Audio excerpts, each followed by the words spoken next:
Hello guys, welcome to Baba Nifty YouTube channel.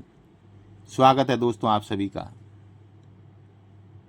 सभी जगह एक ही चर्चा है दोस्तों कि ये मार्केट चल क्यों नहीं रहा है। बाजार नीचे ऊपर होता है लेकिन कोई बड़ी दिशा नहीं पकड़ रहा है। ऐसा क्यों है और बाजार में आने वाले दिनों में क्या हो सकता है, इन सभी विषयों पर चर्चा करेंगे। निवेदन है आपसे, चैनल को सब्सक्राइब करें, बेल आइकन को प्रेस करें। देखिए दोस्तों, 23,000, 24,000, 23,500, 24,200, 23,800, 24,000, बस बाजार कई दिनों से यहीं घूम रहा है। हम निफ्टी की बात कर रहे हैं, आप बैंक निफ्टी में भी ऐसे ही सोच सकते हैं। और रही सही कसर दोस्तों, ये जो ईरान और ट्रम्प के बीच में जो गोलमाल चल रहा है, कभी कहते हैं अरे सीज़फायर हो गया, कभी कहते नहीं हुआ, आज से हम वापस शुरू करेंगे आतिशबाजी, कभी कहते हैं अब नया प्रस्ताव आ गया है, कभी ईरान कहता है हमने तो बातचीत ही नहीं करी, फिर अगले दिन कहता है नहीं हमने तो प्रस्ताव भेजा है, फिर अमेरिका कहता है नहीं हमें पसंद नहीं है, कभी ईरान कहता है हमें पसंद नहीं है। ये सारा घालमेल दोस्तों बाजार के लिए अनसर्टेनिटी पैदा करता है और बाजार को कंफ्यूजन में रख रहा है। यही हो रहा और कुछ नहीं है। और भारत में भी ऐसे ही है दोस्तों। इंटरनल जो हमारी इकोनॉमी है, जो माइक्रो इकोनॉमी है, अब वहाँ पे भी 2-3 दिन पहले जो पीएम के जो स्टेटमेंट आए, अब वहाँ भी कॉन्फिडेंस कम हो गया। भाई इतनी बड़ी पोस्ट का आदमी जिसके ऊपर पूरा देश भरोसा करता है, अगर वो कह दे कि आने वाले दिनों में महंगाई बढ़ने वाली है, तेल के दाम बढ़ने वाले हैं, और अपनी चिंताएं जाहिर करे गोल्ड के एक्सपोर्ट को या इंपोर्ट को जो डिफरेंस है उसको लेके,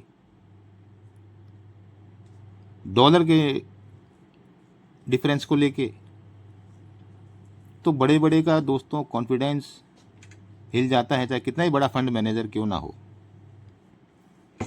तो वो देखते हैं एक बार थोड़ा सा बाजार से साइड में हो जाओ। और बाबा निफ्टी का ऐसा मानना है कि ये बाजार दोस्तों आने वाले दिनों की इन्फ्लेशन को अभी से ही फैक्टर इन कर रहा है, और इसीलिए निफ्टी चल नहीं रही है दोस्तों, या बैंक निफ्टी समझ लो। क्योंकि बाजार को पता है इन्फ्लेशन तो बढ़ने वाली है, तो वो अभी पहले से उसको फैक्टर इन कर रहा है, और बाजार यहीं पे कंसोलिडेट हो रहा है, जो कि एक अच्छी बात है। हमारा ऐसा मानना है कि अगर बाजार इस बढ़ती हुई महंगाई को, भाई 4, 4.5, पौने 4 से जो महंगाई चली, अगर वो 7-8 तक भी हो जाती है और बाजार उसको अभी से फैक्टर इन कर ले, या जो आने वाले दिनों के जो क्वार्टरली स्टेटमेंट आएंगे बैंकों के या बाकी बड़ी कंपनियों के, अगर उसको फैक्टर इन कर ले, तो दोस्तों ये बाजार के लिए अच्छी बात है, ताकि बाद में हमें कोई किसी तरह की दिक्कत ना हो और गाड़ी स्मूथली चल पड़े। और इसीलिए हमारा व्यू आने वाले दिनों के लिए पॉजिटिव है दोस्तों। अब आपको कह रहे ये कैसे पॉजिटिव है, महंगाई बढ़ेगी तो पॉजिटिव कैसे है? इसका एक सीधा सा कारण है कि अगर हम अभी से ही 7-8% की महंगाई को मान के चलेंगे, और अगर वो 6 रही, तो दोस्तों ये पॉजिटिव होगा। क्योंकि हमने मान लो 8 तक की महंगाई को फैक्टर इन किया और महंगाई 6, 6.5 तक ही गई, तो ये हमारे लिए बेनिफिट होगा, इकोनॉमी बूस्ट होगी दोस्तों। और जो पीएम जो ये पर्टिकुलर गोल्ड की या क्रूड की जो बातें चल रही है,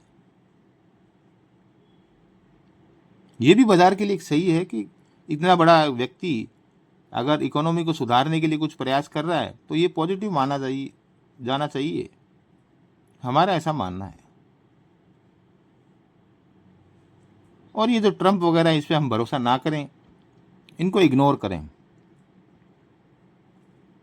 इनके बयान तो चलते रहेंगे। ये तो इस तरह से चाहते हैं कि पूरी दुनिया जो है अधर झूल में रहे और इनका जो है डॉलर बढ़ता रहे।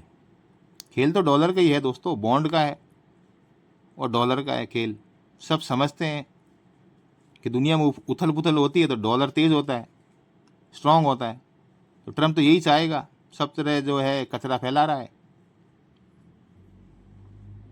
इसका भी अंत होगा दोस्तों, इस कहानी का भी एक अच्छा टाइमली अंत होगा। ज़्यादा से ज़्यादा दोस्तों बाजार को ये इन्फ्लेशन तंग कर रही है, हमारा ऐसा मानना है। और आने वाले दिनों में जैसे देखो गोल्ड की आज जो है ड्यूटी की न्यूज़ आई, इस तरह से अगर फाइनेंशियल या इकोनॉमिक रिफॉर्म्स होंगे दोस्तों तो बाजार चल पड़ेगा। कोई बड़ा राहत पैकेज भी आ सकता है, कोई बड़ी बात नहीं है दोस्तों, क्योंकि पीएम जाने जाते हैं सरप्राइज करने के लिए। तो बड़ा राहत पैकेज अगर कोई आता है, चाहे वो इंडस्ट्री के लिए आए चाहे आम जनता के लिए आए।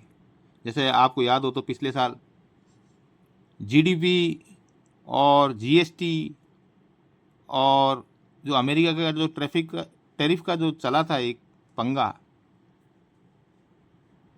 उसमें भी एक राहत पैकेज आया था दोस्तों। जीएसटी काफ़ी सामानों पे कम हो गई थी। तो इस बार भी हो सकता है कोई गुड न्यूज़ आए आर्थिक राहत पैकेज के तौर पे। तो हमें भी उसको ध्यान में रखते हुए बाज़ार में अपना व्यू बनाना चाहिए। हालांकि ये हमारी निजी सोच है, आप अपना व्यू अपने डेटा के हिसाब से बनाएं। हमें जो बड़ी पिक्चर दिखाई दे रही है, पूरे भारत की इकोनॉमी या पूरी दुनिया की जो इकोनॉमी है, इनका जो आपस में जो तालमेल चल रहा है, अभी तक वो बाकी देशों के मुकाबले ठीक ठाक चल रहा है। बाकी देशों के मुकाबले ठीक ठाक चल रहा है, तो हमें इसको रैंकिंग अच्छी देनी चाहिए। जो इंडिया इकोनॉमी है उसको रैंकिंग अच्छी देनी चाहिए। बाकी आप सब समझदार हैं, अपना भला बुरा सब समझते हैं। चैनल को सब्सक्राइब करें, बेल आइकन को प्रेस करें, कमेंट में लिखें जय माता दी।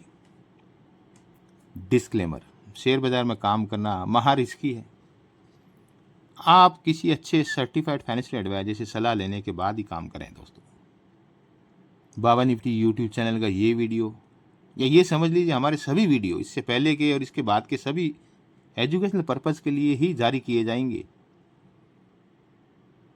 क्योंकि ये हमारी पर्सनल व्यूज़ होते हैं। हम शेयर बाज़ार पे, ज्योतिष पे, इकोनॉमी पे जो व्यू रखते हैं वो हम एजुकेशनल पर्पज़ के लिए रखते हैं, ताकि आपकी ज्ञान वृद्धि हो, आपकी नॉलेज में कहीं ना कहीं इंक्रीज हो दोस्तों। अब आपको तो एक ही काम करना है, जय माता दी का नारा कमेंट बॉक्स में लगाना है। Thank you. जय माता दी।